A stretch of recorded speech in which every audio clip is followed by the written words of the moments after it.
your If life. you or someone you know has hopeless depression, we have the cure for you.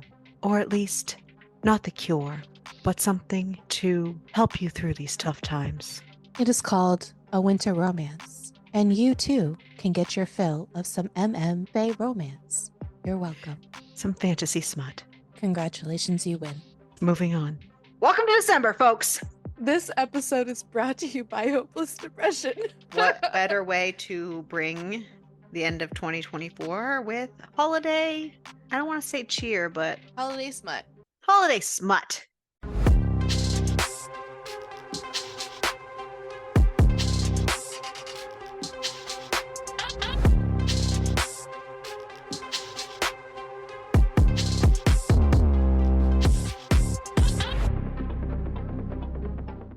Hello. So, side note, I got a new mat for my desktop for like my desk because I had this cute Fancy. little cat. I had this cute little cat one, right? But the problem with it was like cream colored and it got dirty. But this new one is black and look at it. It has this like Ooh. it's Is plugged it in right now. glowing? Yes. And I can push a button and it changes the colors. And it can also, we don't want to be on red, but Did you see all those posts that, yeah. well, I guess Our we're going to have a blue Christmas this year's- Christmas. What's funny Fuck is red. my Christmas tree is always blue. I don't actually really enjoy I'm the usually red one and of blue. those white or silver color Oh, see, schemes. I'm usually like a blue and white or blue and silver scheme. Or like last year, I think it was like pink and like a mint green, I think is Yeah. what I did. But no, so this new mat, so it's black. And if you can't see, my phone's attached because it has a wireless charger. Ooh, So nice. yeah, I set that up today. This came yesterday. I'm so excited. Is that a Vine purchase? Yeah, it is. Nice. Like I was it. super excited about that shit. I was like, fuck yeah. I have to write my review for Always Alchemy today. My name's in the book. Did you finish it? Angie's name. Because I've already read it. So like it was easy to read. Angie's name's in the book too at the end because she did like at the end she did some like acknowledgments. And because like a lot of people who like submitted stuff for like ideas. Yep. And it was cute. I love it. I haven't opened it yet. I want to tell you things so bad. Okay, I'll get to it. I get things. I gotta read I know. Emily. I still have to read Emily's book too. But Emily's I gotta read first because that comes out first. Doesn't it? The 14th? Uh-huh. Yeah, I gotta read that Sometime today. this week. I think it's the 14th. I gotta go back through my emails. But anyways, yeah, I gotta do that. So yeah. Anywho, happy December. Happy December. Happy December. Happy December. What's that elf quote? I don't know. It's been a very long time. I just had a moment. I was about to say it and then it blanked my head. I don't know what I was gonna say. Girl, I got nothing. I was gonna say something and then I have to mail out packages tomorrow because mail doesn't leave today.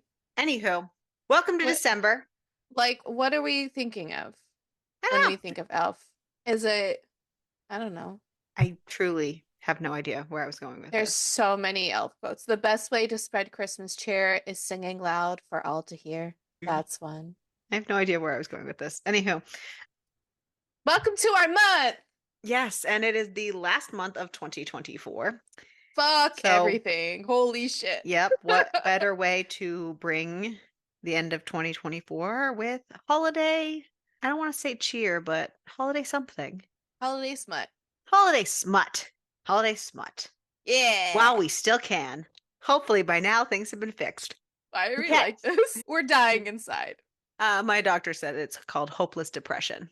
Okay, so I've had that for a very long time. Yeah. Got you. We're all just kind of sliding into this I am despair.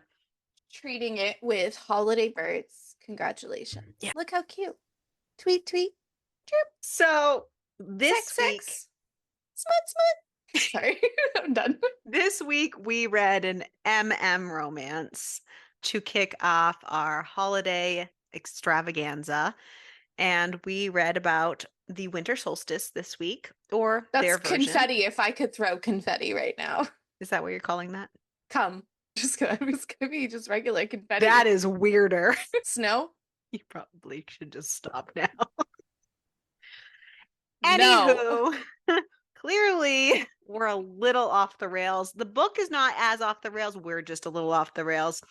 because this week we read A Winter Romance by Gigi Rivers. And like I said, A Winter Romance is an romance, and it follows a human and a half like nymph-like creature. Yeah, we went fantasy with it this time. Little bit. And I was It like a wasn't like an little excruciating amount of world building, so it didn't like deep no. dive us fantasy, but it And was enough. I'm gonna be so honest, I kind of want like a little bit more. I want to know about this I shitty want other town. more. Why are people getting sick in that other town? I want to know. Sorry. It's not that, yeah, well, I can explain that to you, but I know, I'm just saying. yeah. I just You want I more want to the more story. stories You want of the more story. people. I Yeah. just want more stories of the people. Yeah. I was having a grand old time. Because you know what? Sometimes when you are seasonally slash continuously depressed, you just need some, Sometimes when you have hopeless depression, you need the this is a fae. PSA. You just need some fae in your If life. you or someone you know has hopeless depression, we have the cure for you. Or at least, not the cure, but something to help you through these tough times. It is called A Winter Romance, and you too can get your fill of some Fae romance. You're welcome. Some fantasy smut. Congratulations, you win. Moving on. Welcome to December, folks. We've already lost the plot. There's no plot, just good times. Let the good times roll. And only while we're here. This is, The hopeless depression. yes, let this be your escape from real life. Welcome. Now get ready for the screaming. Don't really scream. I Anyway, wasn't going to. okay. We just talk very loud and it could be perceived as screaming until our mics cut us off. Mine does all the time. Okay, sorry. Let me just start. We haven't even started the book, folks. Let me just start with the first line of this book is Harpy's tits. That's for you. I love it. Keep talking. I will BRB. Aaron is lost in a wooded mountain atop his hired horse in a snowstorm. He was on his way to Castle Evermore, but has now found himself somewhere in the Norend Mountains, way past the time he should have arrived if he was on the correct path. He is not what you would call one with nature, and he's having a bit of a panic. Just a tad, really. He had been tasked with presenting a perfume from his family's line to the royal family of Norend. And if it weren't for that great honor, he would be home in his cozy bed, where everyone with this hopeless depression prefers to be.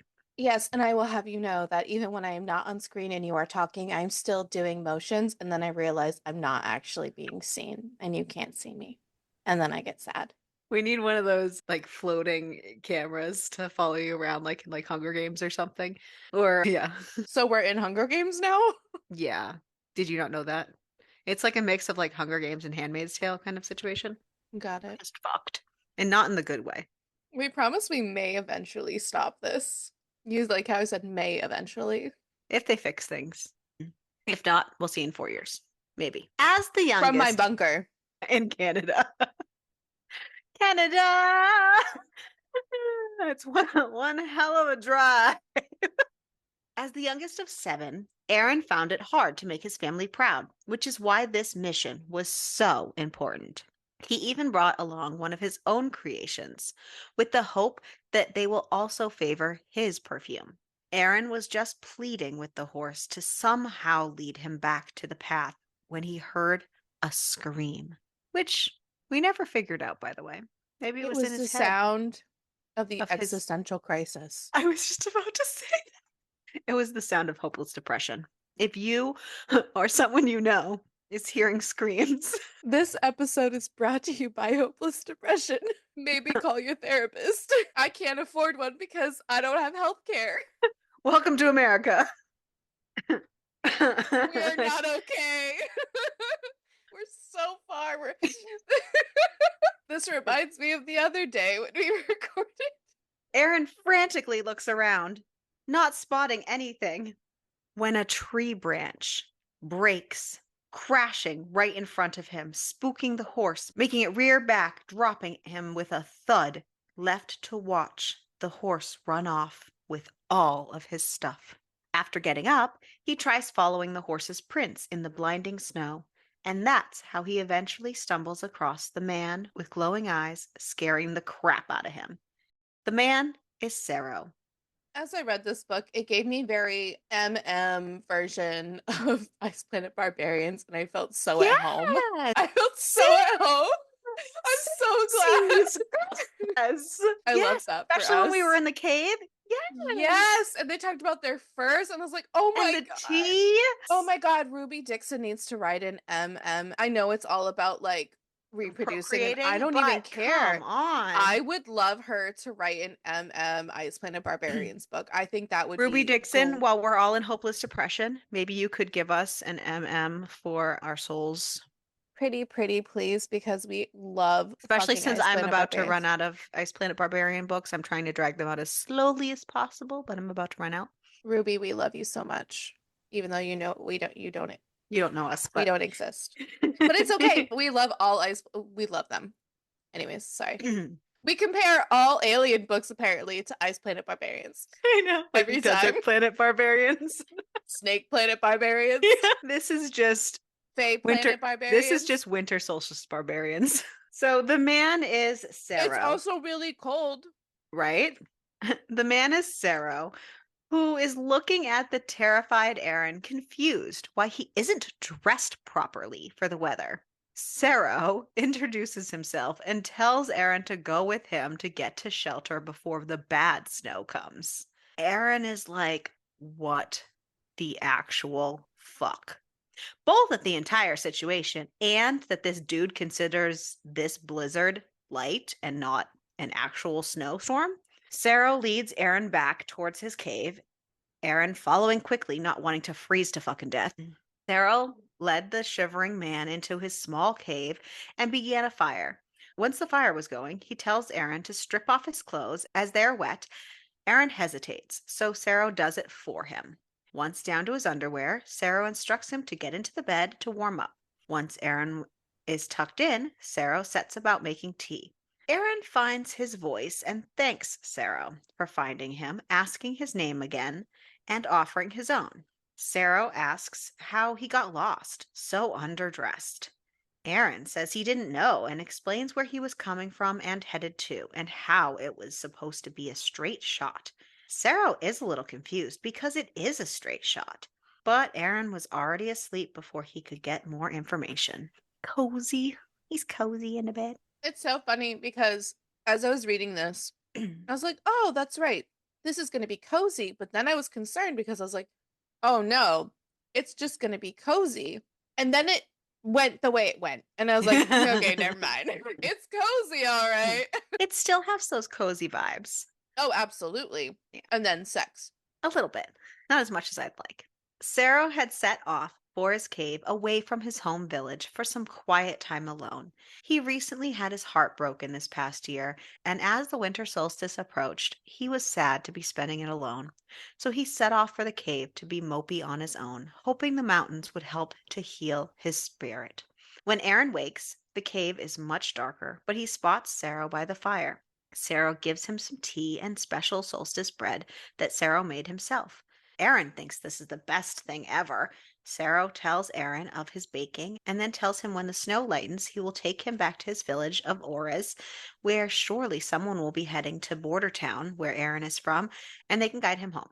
Sarah insists that Aaron get more sleep, and then it dawns on Aaron that he took the only bed. Oh, yeah, did we mention one bed, guys? Uno. Aaron assures Sarah that it's big enough to share. Sarah says, all right, and climbs in so that they can both rest.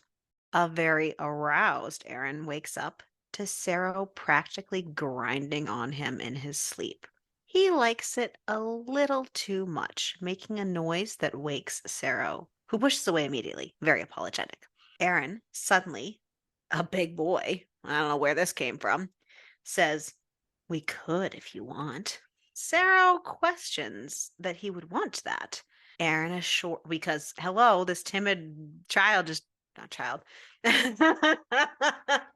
is very timid, barely said anything, that clearly can't even walk in the snow. All of a sudden got his big boy voice and was like, hey, baby, want to play? So he was a little confused and was like, you sure? But Aaron assures him, no, I want you to fuck me. And then Sarah's hands are on Aaron's body, pushing the underwear off. Sarah kisses him, grabs some sort of lube, starts to finger Aaron just like that. And then bam, Sarah starts fucking Aaron. These men are wasting no time. Just wham bam, thank you, ma'am. The And next time, it's funny too because he's like literally just fuck me really hard. And he's like, all right. And then just like fucking nails that he was motherfucker. like tentatively just like being He gentle. goes, And he's like, no, no. don't be gentle. Fucking do it. He was like, all right, bet. Aaron said he needed a good dicking. The next time Aaron wakes, it's to the smell of Sarah making stew. Sarah serves him some, and Aaron is once again amazed by Sarah's kitchen skills. Sarah asks about Aaron's job, and Aaron tells him about his family's business and his trip that got him lost. Sarah tells Aaron that he's not the first to get lost there. His village is there because of people getting lost on the way through, and how Oriad saved them. Sero is half Oread, and they celebrate winter solstice in honor of that night long ago that the Oreads saved his ancestors. Sero tells him that it's only a couple weeks away if Aaron wants to stay in Orez until the festivities and see it all. Aaron says he would like that. Sero says they will need to wait to head for Orez until the snow lightens, which could be a few days. Aaron assures Sero they will keep each other occupied. And warm. Later that evening, Aaron finds himself dressed in Saro's warmer clothes, being led by Saro through the woods, who wanted to show him something. They come upon floating, dancing lights among the trees. Saro explains that they are solstice beetles, which I'm assuming are like lightning bugs. Saro shows Aaron how to catch and hold one. After they enjoy the light show, Saro steers Aaron back to the cave, back to warmth. He tells Aaron that they should be able to journey to Orez the day after tomorrow. As they walk back, Aaron feels brave enough to tell Saro a fantasy. He tells Saro that it would have been exciting if Saro had dragged Aaron back to the cave after he had found him and then demanded sex as repayment. Saro clarifies what Aaron is asking and then grabs Aaron, dragging him toward the cave. Once at the cave, Saro checks in one more time, making Aaron promise to tell him if he doesn't like anything. Saro kisses him and then takes on his role-playing persona, demanding Aaron take off his clothes. Aaron plays his part too, hesitating, making Saro be pushier. Saro tells Aaron to get on his knees and suck. Aaron obliges until Saro comes in his mouth, which triggers his own release. Afterward, they cuddle, and Aaron thanks Saro for trying that with him. He admits the last man he had been with had made him feel dirty for wanting to role play. Saro assures him that there is nothing wrong with him and says if Aaron is staying for the solstice, they have plenty of time to practice. We love consent. Oh, yeah. Because you know what? Your body, your choice. That's where I was gonna go with it. Yeah, about that. When it was finally time to set out for Orez, Aaron was feeling very nervous about meeting Saro's family and village. As they came upon the village, he was overwhelmed with the picturesque view instead, and the people.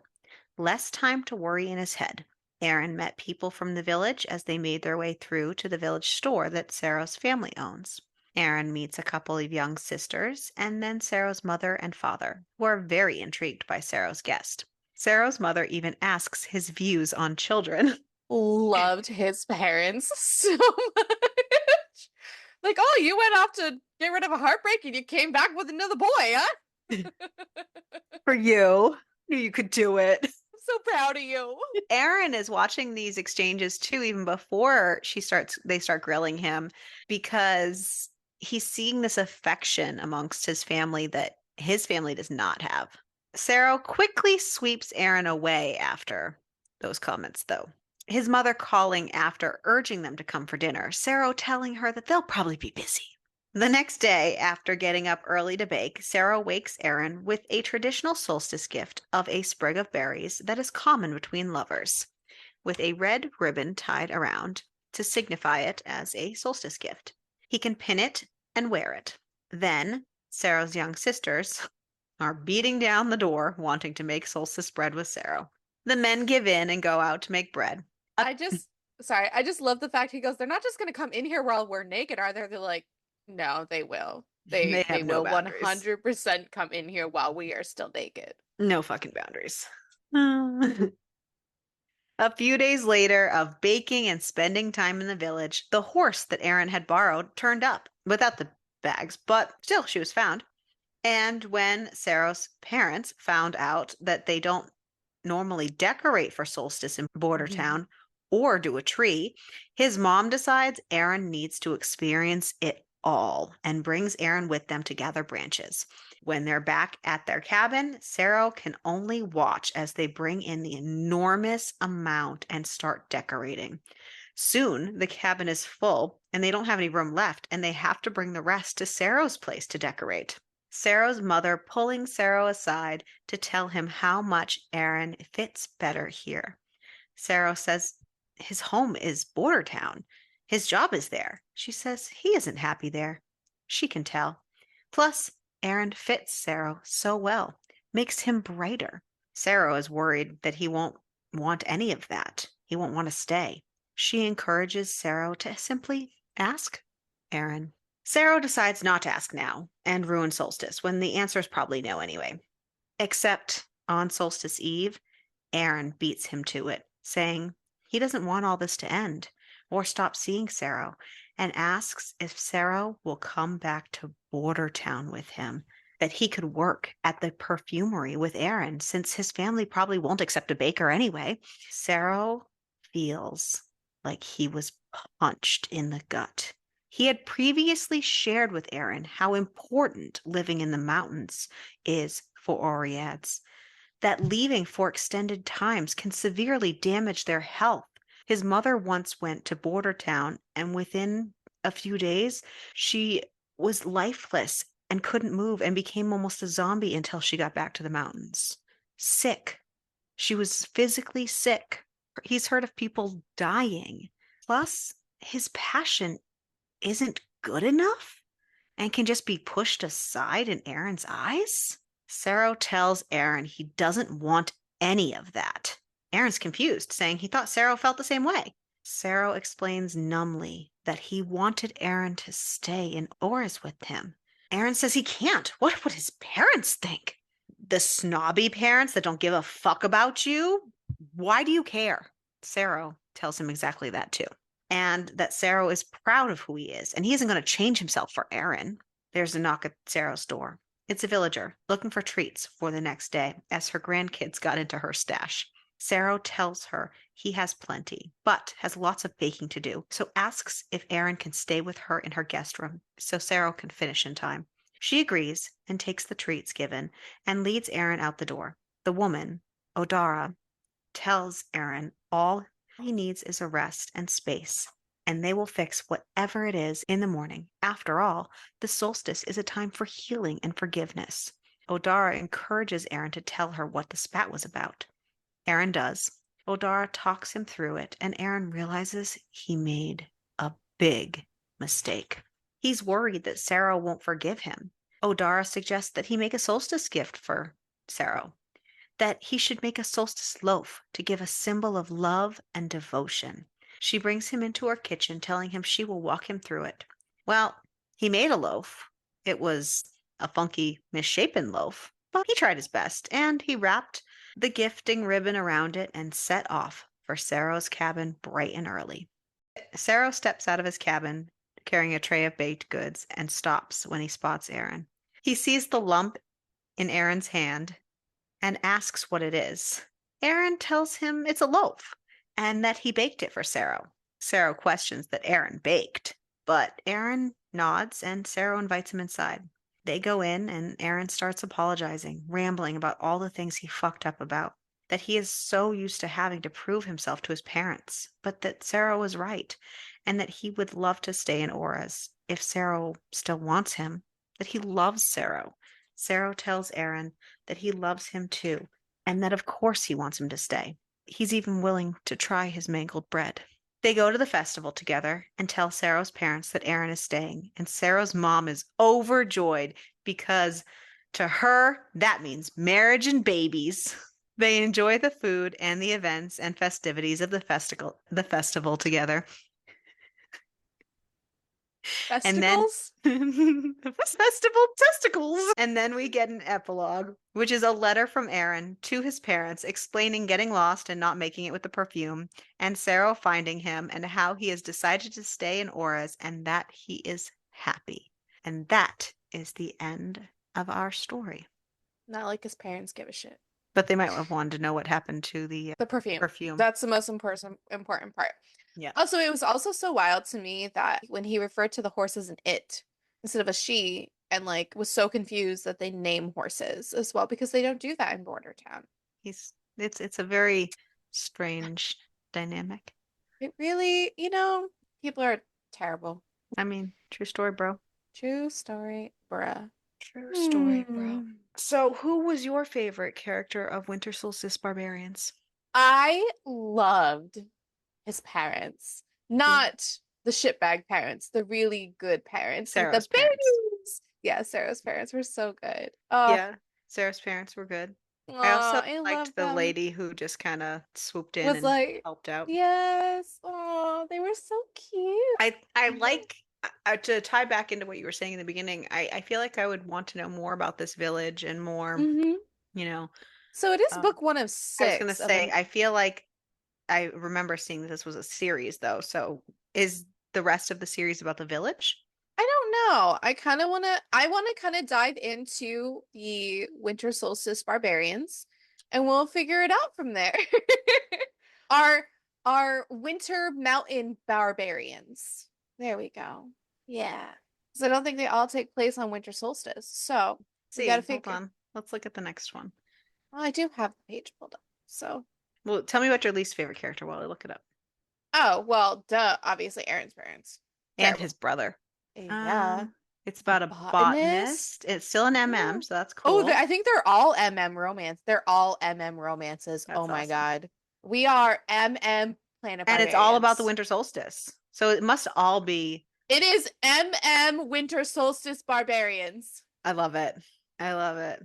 I don't think that's what this is, but this is to us now.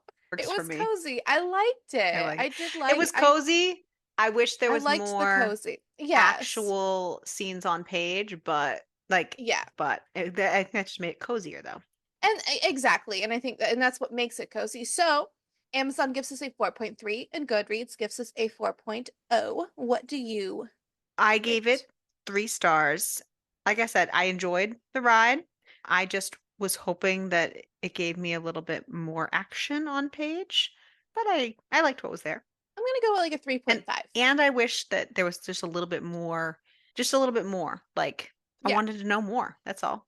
we always want more every time. I go with 3.5, so Solid. hey. Cucumber. Cucumbers.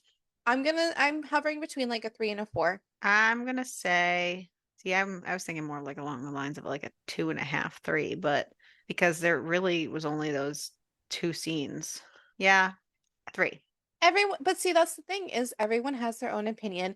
And by January, it's not going to matter because we are also changing our democratic process and we are changing it to a pepper scale instead of a cucumber scale. Yeah. But we decided, we voted, and we did a majority vote, and we made sure there was no interference. I need to stop talking. I'm so sorry.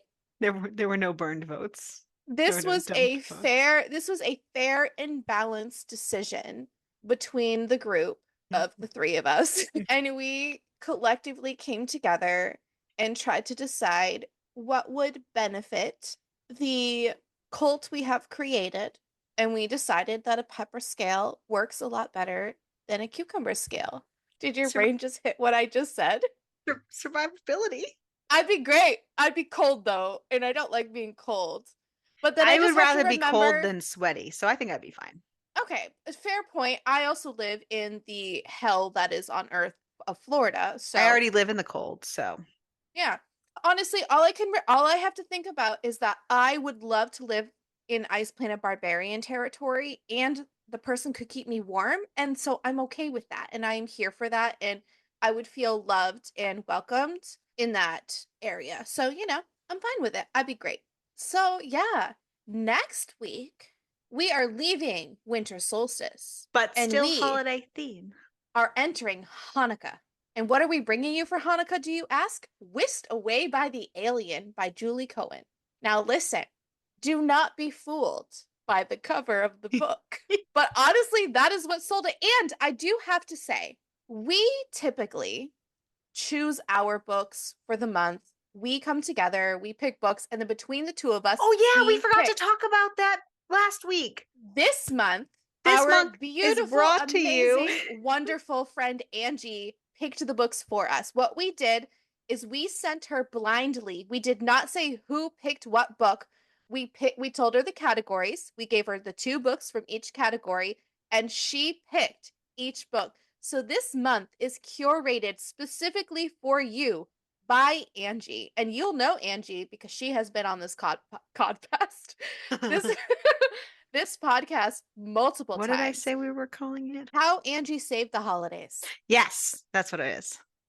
So this We month is called How Angie Saved the Holidays. Because she is saving the holidays by choosing between us so that we don't have to. She used her right to vote and she voted for these books in a free and fair election.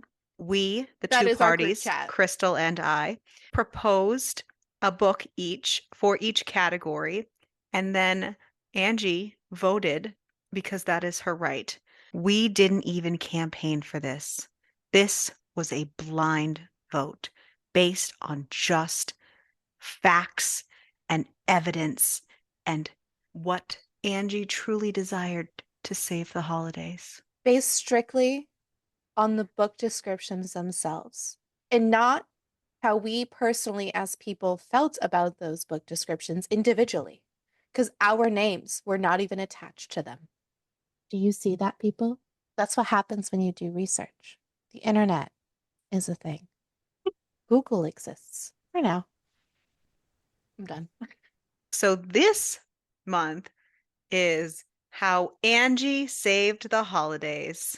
So next week, Angie has chosen for us Whisked Away by the Alien, a curvy girl Hanukkah sci-fi alien romance by Julie Cohen. Are you ready? I'm so ready. There's an alien in my kitchen wearing an apron and nothing else. Solid. There's something delicious cooking in my kitchen, and it isn't the donuts or the latkes. The tall blue alien with horns that hit the ceiling arrived in time to save Hanukkah for my family. But he knows nothing about cooking. Why is he really here? And how do I tell him that under that apron he's supposed to wear clothing? Whisked Away by the Alien is a curvy girl's steamy alien first contact holiday romance laden with discovery, love, and temptation. Wait until this alien experiences Hanukkah with a Jewish family that doesn't exactly know the meaning of privacy, even during Christmas time. You've never celebrated Hanukkah like this. Expect a humorous alien sci fi romance with twists and turns and a very happy ever after. You're welcome. This is going to be crazy. And do not be alarmed by the cover, because I'm pretty sure the cover is what sold it. It's what sold it for me. And we love aliens. We are going from Listen, nymphs to aliens. we got a little bit too Ice Carried Planet away. Barbarian feels this week, so we just needed more aliens next week. We hope you join us and make sure to keep reading. And keep it smutty.